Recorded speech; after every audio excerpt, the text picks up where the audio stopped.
এত এত কথা হচ্ছে, যেহেতু বুবলি আপু আপনার সাথে অনেক কাজ করে, আপনি বুবলি আপু সম্বন্ধে অনেক জানেন, এই বিষয়গুলো একটু খোলাসা করবেন যে অনেকে বলতেছে যে বুবলি আপু নাকি অন্তঃসত্ত্বা, এই বিষয়টা নিয়ে একটু যদি বলতেন।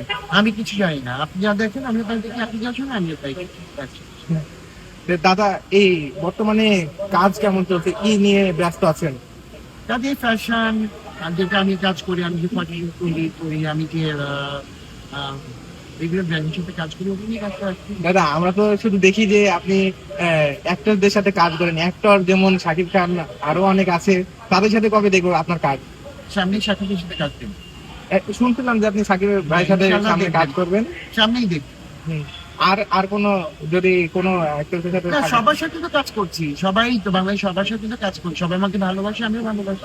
ওই ভালোবাসার জায়গা থেকে সবার সাথেই কাজ করছি। যেহেতু সামনে দাদা ইলেকশন আসছে, ইলেকশন নিয়ে আপনি কেমন বাংলাদেশ দেখতে চান, বা সরকারটা কেমন গঠিত হবে? আমি আমি কোনো কথা বলবো, আমি শুধু সুন্দর একটা বাংলাদেশ দেখতে চাই। থ্যাংক ইউ সবাই। হ্যাঁ।